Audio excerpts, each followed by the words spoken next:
Yo, what up, ye faithfully wonderful? It's your boy J. Ohms of the Resistance. Tuck in for Storytime with Jomes, reviewing the recent Monsters We Make manga developed by CoryxKenshin, Cory Mickle, Andrew Gong, and Elia Maggie Shaman.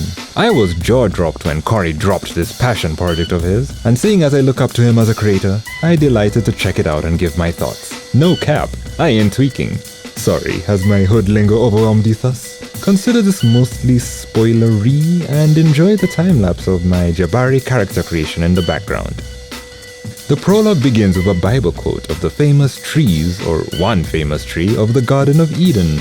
This alludes to the choice given to mankind before the fall, between a promise of life through faith and trust in God, the tree of life, or a faith in their own discernments of life and death, the tree of knowing good and bad. Now, I have utmost respect for any and all attempting to share their faith within entertainment.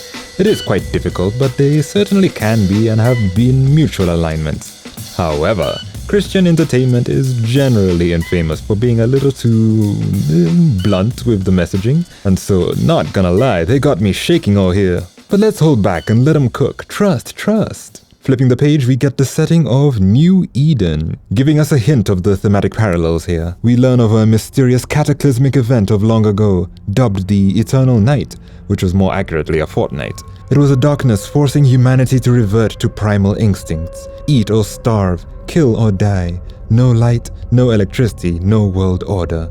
Now, force is an interesting word choice that paused me. At first I had read this as something alien, something other, and that might still hold true. But on subsequent reads of the manga, I started to think, how so? As in the indirect pulling of the arm, leaving no other choice? The phrasing is certainly vague enough to allow such angles, and I pondered some more metaphoric elements. Did people kill rationally? Was fear of scarcity based? I would certainly lose my mind over a lack of electricity, but what potential severities would cause such massive distrust in the fellow man's neighbor? Was it perhaps some economic disaster, something propagandistic? We learn later of a city called Eden with a scathing class division that New Eden later replaced. Anyways, that's simply what some parts of my overthinking brain explored, some potential for the more indirect, less supernatural causes that may lead to these things. We are then introduced to 3 students of the New Eden Academy, NEA, doing some dangerous investigation inside a tiny shopping mart. The leader, Crop Top David, seems motivated in confirming some kind of regional abnormality published by some tech people in his school. But his companion, underdressed Kaylee, is suspicious that the store attendant may actually be too significant a threat for their capabilities. However, Crop Top David is insistent on pushing through, because the investigation relates to a missing friend of theirs. The suspicions on the unsuspecting store attendant turn out to be true. We quickly learn that he is a leaker, a malevolent superhuman in disguise, devoting the fullness of his demonic energy to arguing with strangers on social media. Frustrated, he warns the teens of him closing up shop soon, complaining to himself how carefree the darn college students must be to loiter around this place on this seemingly dangerous night. Whilst he, the enlightened one, continues blessing a random dog-owning content creator with the knowledge of how positive the societal impact of drowning his dog would be. He lays into this poor influencer, apparently finding his posts depicting a happy life as being faked or plastic.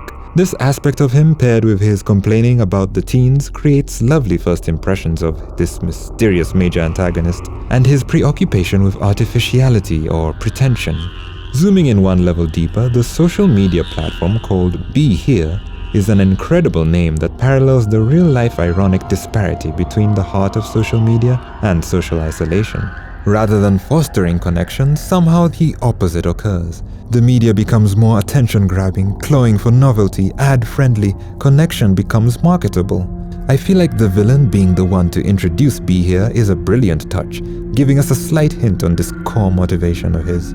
Anyways, realizing that the teenagers are actually from NEA, he slowly reveals his nature and reflects on the Eternal Night. He feels for what he calls the diseased offspring of that event, blaming their present-day suffering on a certain ignorance, which again accords to my interpretations of the Be Here app interaction. Simulations treated as reality. The ignorance may be of this disconnection to various parts and aspects of the needs of the self. He longs to guide these offspring against all meager solutions to their aches, their burdens, and their When the monster within becomes self-aware, who am I to ignore its urges? He brutalizes all the teens in a level of detail that I fear to even verbally portray. I could almost feel the waft of iron in the blood and picked up the habit of glazing my eyes over any panels with large blotches of dark ink splattered across them. A useful technique I picked up from reading Chainsaw Man. Of note here is underdressed Kaylee, who buttons up one last bit of courage and right before her end assures David that everything would be okay. All in all, the prologue ends with an intriguingly nuanced villain, and we burst through into a lighter, less dreary tonal introduction. Mr. Jabari, who I am depicting here on screen, to the annoyance of his mother, is exploring his new city surroundings through public transport. You see, his family has moved for the 3rd time in a year, and he left home for school unannounced. Partially in frustration, but also to familiarize himself. Should I even bother making friends this time? This was an aching line for me, though for slightly different reasons. For him, I suspect it's a fear of whiplash, from settling, then interruption, then settling, then interruption. For me, jumping house, you start to get a sense of your alienation, and adapting starts to feel like putting on masks and facades based on the situational context. So much so that you wonder, what is the mask and what is yourself? Perhaps that's a little bit of how Jabari feels as he questions the need for friends.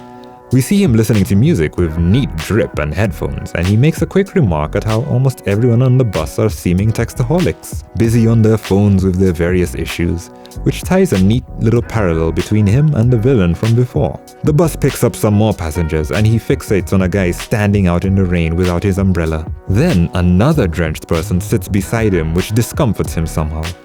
This was sequentially misleading to me, but they were certainly 2 men, though both were drenched. The guy sat beside him had a hat and turtleneck trench coat, and the fellow outside, whom Jabari focused on, had a suit and black shoes. My initial impressions were that perhaps Jabari is a cleanly guy and was uncomfortable with getting his fit soaked.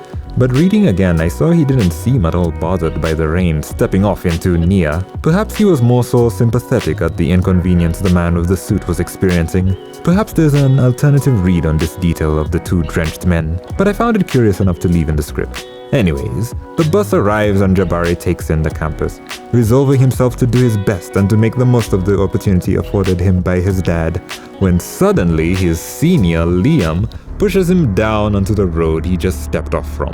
Jabari, unaware of the immediate danger, tries to collect himself, looking for his assaulter, noticing too late a car about to speed into him.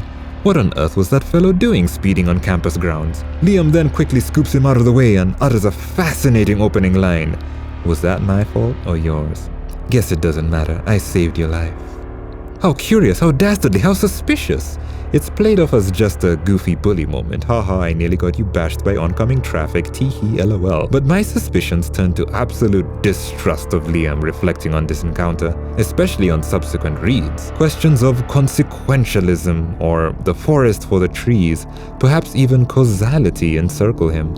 And I just love how much I dislike him. I'll be watching him. Anyways, Jabari goes through the pains of the administrative office. He apologizes for being late, saying how he nearly got hit by a car. Irrelevant, calls the school dean. She relates their suspicions of his scholarship application. Most likely he applied for music, and they demand a retake of an aptitude test. This suspicion hurts him a little. It seemingly relates to a childhood pain of his, always hearing people presumptuously speaking down on his adored father.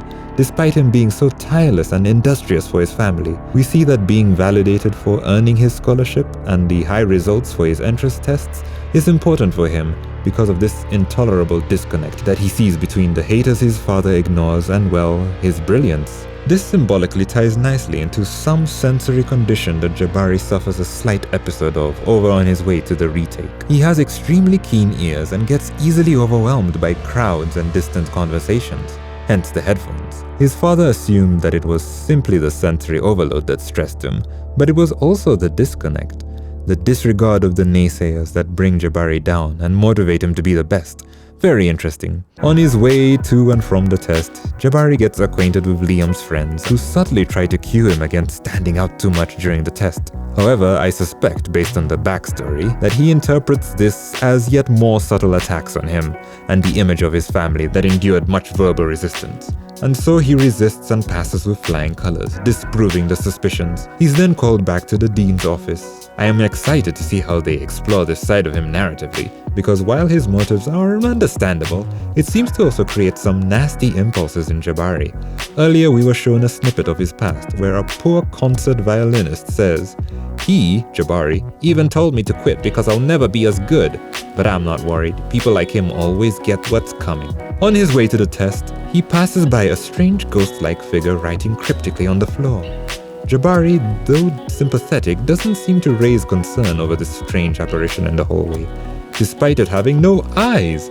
No one appears to scold it or tell it to get to class, and Jabari never brings it up again, almost as if it's something he was both familiar with and unable to bring up. The being speaks. It's hard to say, but it seemed to be using the thoughts of our beloved crop-top David, calling out to Kaylee from before. Perhaps the lack of eyes represents a shell of David's former self. And reading it again, I wonder if not Kaylee's thoughts may have also been within this shell. "Please don't go, stay with me. I promise it's all gonna be okay. We're gonna figure it out." This feels like a connected sentence, right? However, get this. "Kaylee, I can't see you. It's okay, don't blame yourself. I should have been there, it's okay." Maybe this is obvious in hindsight, but I feel like it is stranger for this voice to be self-assuring whilst also blaming itself. But if it's two voices, then we have a rhythm. Speaking of David and underdressed Kaylee, the Dean has a meeting with Liam regarding what we now know as the Delta Team from the Prologue. She's annoyed that they led an unsanctioned hunt. It's revealed that the school covered up their deaths, and Liam pushes for the families of the missing teens to be updated on this incident. The Dean ignores this, more concerned at Kaylee's behavior. "Our priority is understanding Delta Team's insubordination. Kaylee wouldn't have entered without an exit plan." Anyways, the Dean, upon confirming that Jabari really was the Edit, tells him of his new assignment within NEA. She unveils to him the world of Leakers, creatures that emerge out of people with, quote, "supremely demented outlooks on life." The word outlook implies premeditation and perspective, calling to mind that line from the prologue earlier describing the eternal night, and my speculation on the kind of force that disorganized society. Does it necessarily have to be a supernatural force that diminishes trust, cooperation, empathy, altruism? If my interpretation was on the right track, then the eternal night might have in fact been partially beckoned by ideology, as is implied by these Leakers having outlooks. Eat or starve, or eat or be eaten, not because it was actually the way the world is, but because people somehow believed the world had to be this way, or that the world was secretly already this way and so might as well own it, right?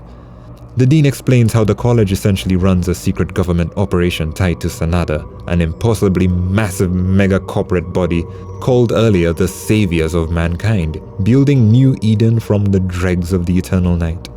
The program utilizes their students to tackle the Leakers. She shows the terrified Jabari the loss of the Tau team and the Mu team in what I assume to be a span of 2 years. He is to join the top team, September, Ali, Han, and Liam, known as Team Alpha for their reputable prowess. What a terrible time to throw off his skills. Jabari naturally cries aloud at this Leaker hunting program. "Why kids?" he bellows. His rage appears to emanate from him, cracking the Dean's large overhead 240Hz OLED face-mount gaming monitors. How haven't these attacks been reported? Every single one covered up? Logically, this doesn't make any sense. The Dean, seemingly in earnest, talks of Sanada's pervasion over all, including herself, adding that their influence also extends to the entire Booker family, his dad's new job, their family's settlement, hint, hint. "We are all pawns on the chessboard to be used and sacrificed. Haven't you felt it? That cold isn't just from the rain. Being of them, you surely have felt it." Now, the phrase "being of them" likely refers to Jabari being born during the Eternal Night. Pairing this with the broken gaming monitors, it would seem that there was more than likely some worldwide supernatural influence, as I had intuited on first read. But of key note to me was how this explaining away of such an enormous nationwide security risk being hidden from public eye tied to some poetic nuance here of neglect and expendability. It's mirrored in how she refers to these kids as dogs. It's a layer of detachment that allows her heartlessness, which I interpret as relating to this cold she mentions. That this detachment, or shall I say blissful ignorance, appears to be the more prominent issue. Government obfuscation, whistleblowing, cover-up, conspiracy theories. It doesn't matter on deaf ears. It doesn't matter out in the cold. That may be part of the symbolism going on here. And I think from a writing perspective, it's a patchwork-ish but still good attempt at merging the ambitious action of this manga within a mostly functional society, where other mangaka might just brush aside the believability aspects of this world building. And zooming in even deeper, this chapter is called Truth versus Escape. The Dean frames Jabari's situation as two choices, submission and cooperation, or expulsion and compromised safety. For the title to set the two words up as opposing, truth versus escape, might reflect the submissive aspect. Escapism, not escape.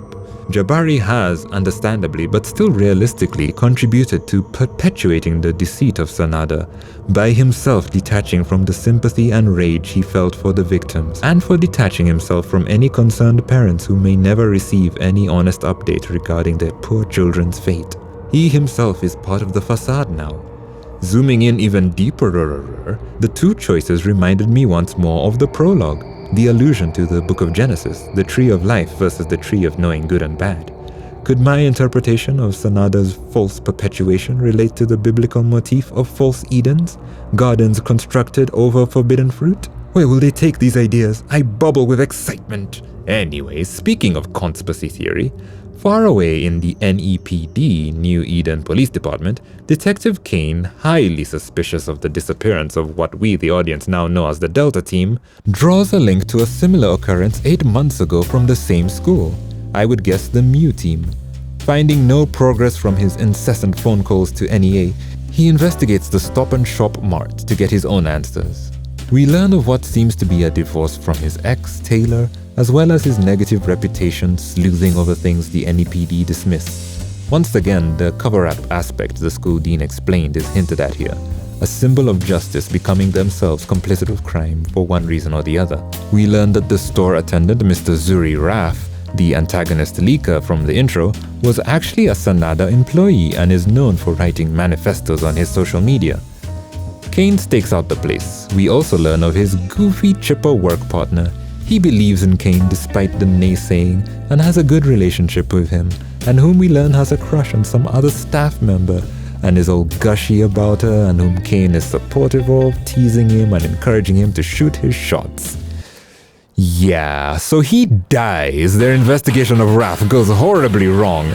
Luckily for Kaine, Raph was also being stalked by NEA's Team Alpha, who rush in to save his life. And luckily for Raph, he was also being stalked by a mega fan of his podcast series, recently turned leaker. But first of all, my brother Raph, dude, stalked by 3 separate parties? You already knew at least NEA had somehow learned of your whereabouts. You thought people would just dismiss a literal missing person incident, slipping 5 nights at Freddy? Raph makes an escape, telling the new leaker to prove himself by killing his pursuers. Aside from name, we learn a few more details on Raph's character. His podcast Make It Make Sense, his manifesto, online arguments, termination from Sanada, hint at the sincerity of his want for change, but his willingness to discard a fan, a faithful believer, to hide his own buttocks. He seems more motivated by seeing himself the leader of revolution than part of said revolution. It's not change if I'm not the one changing, seems the logic. Team Alpha engages the devotee Dylan, who, by the way, absolutely tragic writing, for you see, he's the family breadwinner, struggling to pay rent and wasn't quite savvy enough to keep up with his job as an employee at a tech store. Once again, a slight symbol of the cold that the school dean mentioned, the speedily changing world and how quickly it does away with the lacking. Perhaps he saw his unemployment as incompatibility, the desperation to make something, anything about himself, the need for the world to be able to see him.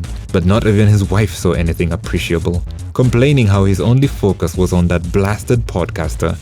In any case, he dissociates, sinking further and further. Need peace. His wife screams at him. His flesh festers and boils. I just need quiet. His outlook solidifies. And so the fight races on in the present day. Dylan backs them into a corner, only for them to be graciously saved by Jabari, atop of a Freddy's Pizza. Trademark. We learn he has learned to utilize sound waves as a force, revealing to us the reason NEA uses college students. There seems to be an association between savants born from the eternal night and their ability to channel tangentially related supernatural phenomena to their advantage, hence why the virtuoso Jabari has a tuning to sound wave manipulation. I also find it a nice touch that Chapter 6 is called Sound Barrier, referring to Jabari's piercing of said barrier, which is thematically precisely opposed to Dylan's wishes, still chanting to himself, "Quiet, all of you quiet," as they beat the Jabari, being an amateur, overuses the suit's technology and demolishes the pavement, leading the fight underground to the abandoned old world of Eden.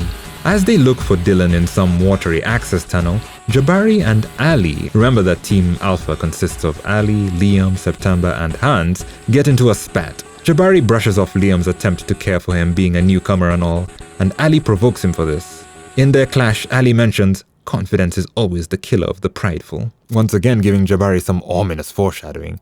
But also, confidence, containing the root Latin faith, may also tie his character back to my quick exploration of the Bible reference from the prologue, the two choices. I don't know how they'll tie it up, but I really hope the authors are cooking up something good with that narrative. I shall confide in their execution. The poor lad Jabari retorts unseriously that he should have left them to die, venting and crying out against the impossibility of the world. "Mountains of dead people and monsters, it's too much. I left everything behind, for what? Faceless people in a perfect city? I came to this school because I'm the best at what I do. No one in my family has ever done anything like that. They gave up so much to see me shine. Now you've put me in an impossible situation. I'm going to fail everyone. I'm going to fail them." I found fascinating the reinforcement of his filial pride as the source of his assiduousness. However, I wonder if, in a way, the hurt his family experienced traumatized him into these unhealthy impulses, needing any outlet to lash out against, whereas his father would just simply ignore and move on. That's how I interpreted his bickering with Ali, telling her to, quote, "get on my level," his competitiveness, and him insulting the professional violinist I mentioned from before. Yeah, it's a very interesting character moment. And yeah, it's such a gripping second layer of meaning, how the priority is not his immediate danger, but that his family spent their lives for nothing.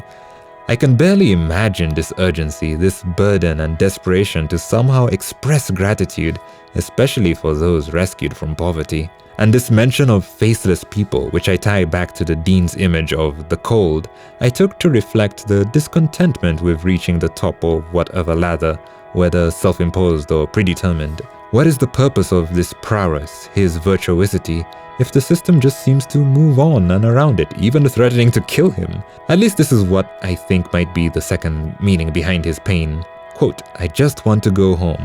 To which Liam says, "We all want to go home." And September, who is healing the detective's injuries, who, by the way, I forgot to mention, Detective Kaine is still here. He's just unconscious and smothered in September's vines. Amazing. September's tuning is nature, allowing the rapid generation of and manipulation of plant life. Anyway, she also adds her own story, saying, "All this fighting isn't getting us closer to our objective. Jabari, I know it sucks being stuck together with strangers. Took me a while to get used to it. Imagine being able to hear the world through nature, as New Eden's concrete and neon smothers the earth. It still doesn't stop me from wanting to do the right thing." I found this a strange way to look at their slavery. The Leakers are a national issue. Drafting teenagers under the pretense of extracurricular activity is not really the right thing, nor is it fair that they would feel the need to bear responsibility. However, under the layer that I interpreted Jabari's words with, I do like the meaning here, and I love how they managed to fit such beautiful, well-considered messaging into just the first volume of the book, and how it mirrors yet contrasts Dylan, who sits quietly chilling on the ceiling above them, and how it regards his own failing and compromise as the one who ran away. I imagine it might encourage the shonen readers on what their defaults are. What cards have you been dealt with, even through the grey and the icky and the morally ambiguous backdrop?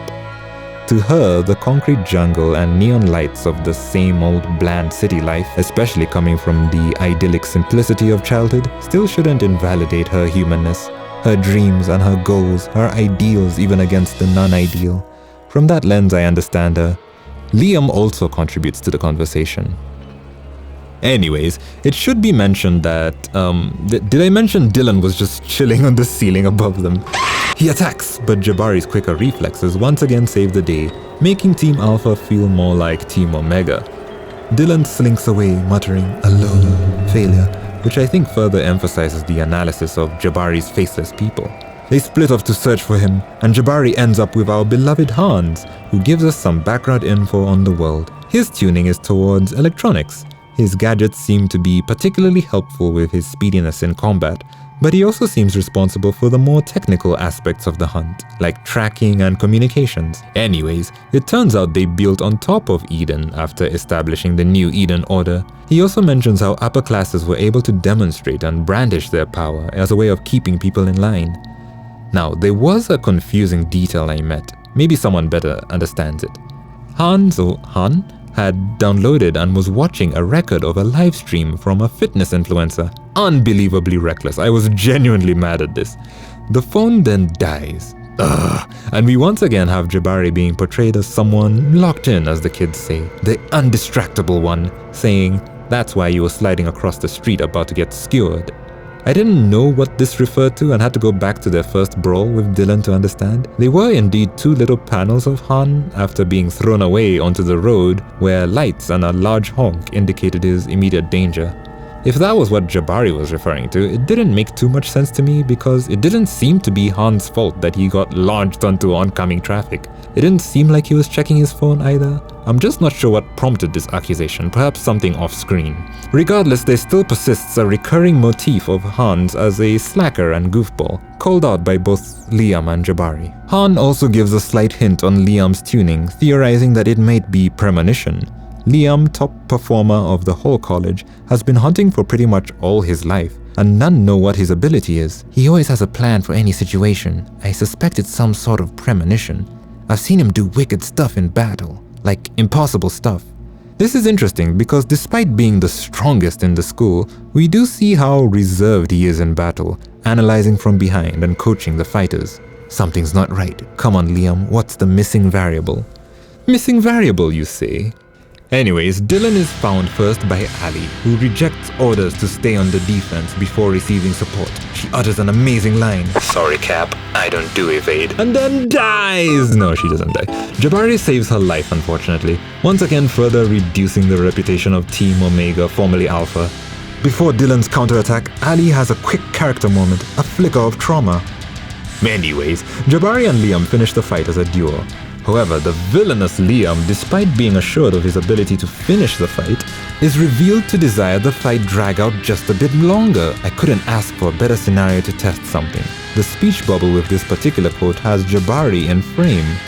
Suspicious freak. Liam casually pulls a sword out of thin air, this being the impossible stuff Hans mentioned. Remember my thoughts on his introduction? I think Liam's ability has something to do with causality, being in tune with the why and the how of everything everywhere all at once. This would explain the planning, the analyses, the premonitions, and materialization out of nothing. A result without a cause, the end without the means. Was that my fault or yours? Guess it doesn't matter, I saved your life. See what I see, see what I see? Losing 2 limbs from Liam's sword, Dylan is on his last legs. In earnest though, I felt so bad. There's a way they drew him. He felt smaller, wild-eyed, desperate, lashing out, bleeding out, holding his head, which at first I thought that he was holding his ears as if he still, even in the midst of battle, wanted that quiet. But no, he was keeping his head from literally falling apart. Quote, "You are the true monsters." It made the scene feel that much more visceral, like he really was the one cornered. And to add to my conflictions about Dylan, Liam, oh my goodness, Liam, for his experiment, calls out, "You're a beast with no place on this world. You don't deserve pity or mercy." To which Dylan responds with a gutturally chilling line, "Pity? This world and your pity." Dang, what a character. I feel defensive, confused, enraged, manipulated. Perhaps he felt that the world and his world, his wife, never saw him for him. His efforts to provide and be the best at his job left at the whims of the more capable. Is that really the world, where efforts are as good as nothing if people can just move on and misunderstand and fail to see him apply himself? I think him letting go, taking not only his wife but his little son's life away, indicates this unmet need within. Though his son had done nothing, perhaps simply looking to his dad as provider still felt like that same invalidation in a way, because of his failure to do so, to provide. In the quiet, he's free to talk to himself. Good job, Dylan. I see what you did, Dylan. You were a hard worker, Dylan. I genuinely hurt for him as Liam, this psychopathic butcher, goes, "Cry some more." Oh my God! Dylan cries out, threatening to end him like he did his wife and child. Liam then relates Dylan's confession to Jabari and beckons him to evacuate the others while he finishes them off, which we know to be pretend because the experiment already involved goading Dylan, which furthers my suspicions that the test was towards Jabari, who, infuriated by Dylan, vows not to let him go. He charges up another Soundwave blast. Then he instead uses it to save Team Omega again, so it didn't really matter. Liam then finally determines that the weak point was the neck. Hint hint, nudge nudge, Liam knows weak points. Finally, Dylan is defeated and we cut to a medical team catering to them and helping them detach the suits. Sanada presumably manages to cover up and scrub all CCTV and recorded data of the fight from the public, which I mentioned in brief how I'm honestly okay suspending my disbelief over the complexities and scale and ambition of the action, even in a seemingly densely populated environment. The school misinforms Jabari's parents on his delay. All is well that deceives well. Jabari sits, extremely disheveled. He seems preoccupied by something, staring, there in the distance, a crow, an ebony eye, right back at him. Perhaps an omen of death. An omen of... This chapter concludes with a group meetup that Jabari was invited to. September, Liam and Hans are the first to arrive, and she chides Liam, saying that it may have backfired his goading thing. She also questions how he knew Dylan had a family, which is a fair point. Liam couldn't have known about Dylan's metamorphosis beforehand, right? If he did, it might mean he came upon Dylan's family's death on the news, tied it to an attack from a leaker, then somehow deduced that the leaker they encountered matched the one he came across. But how would Liam be able to link up so many dots with such a degree of certainty? Hans arrives from the toilet and they start teasing him about his a residual smell he often leaves when visiting the toilet. Ali is second last to arrive, and surprisingly, Jabari shows up to everyone except Liam's shock. How do you know I'd show? You never back down from a challenge, especially when it's your family at stake. It can't be helped. You're only human. Nah, this man is a criminal. He's a flipping, experimental, lab-grown, omniscient, machine-learning android from Sanada. He must be. Challenge? Family at stake? Only human! Apparently nobody thinks much of Liam's strange phrasing regarding a simple hangout. They take a groupie and the promise of adventure fills the air as we close this chapter on the excitedly monstrous world of monsters we make. The volume does end on a cliffhanger of sorts, but personally the execution was lacking for me. So, to conclude, this was an extremely impressive piece of work, with a lot going for it, needing time to simmer for all the elements to synergize better. From an art perspective, the human figures were gorgeous and consistent, with a very strong confident style in the line art, values, and the cleanliness. Oh wow. Sometimes for me it's difficult to manage background from the subject, and you'll even sometimes see in manga they use soft white outlines on their subjects to help with this. But here nothing felt noisy for me. Even the negative spaces had positive impact. My only tiny gripe was that sometimes I didn't feel the action of the action panels. There's this gorgeous shot here of Hans rearing up for a kick. Brilliant.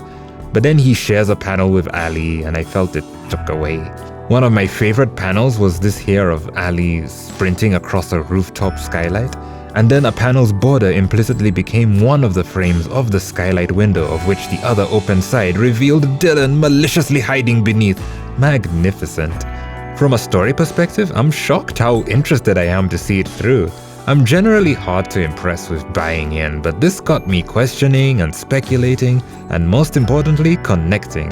I'm stoked to learn more about the old world, and I am loving so far how most characters are being handled. I talked well of Dylan's quick introduction and exit and the impact he had on me. Marvelously captivating villains he and Zuri were. Jabari, Liam and Hans also have intriguing setups I would love to see explored.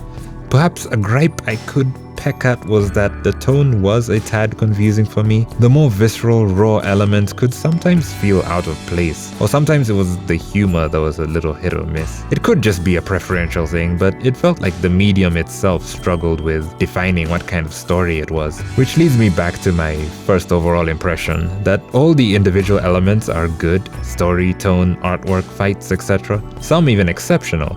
It's just now how they connect together is what I feel needs fine-tuning. A gel of the tender, effortless fluidity of execution the great mangaka masters so often employ, that only experience can give. But it encourages me that at least they gave it a shot. And with how careful everything felt, I'm certain there'll be exponential growth. I feel proud of and encouraged by Mr. Kenshin to just go at it with my own enormous tasks as he does his. And thank you for listening to Storytime with Jones. Share some support below, and remember, make it make sense.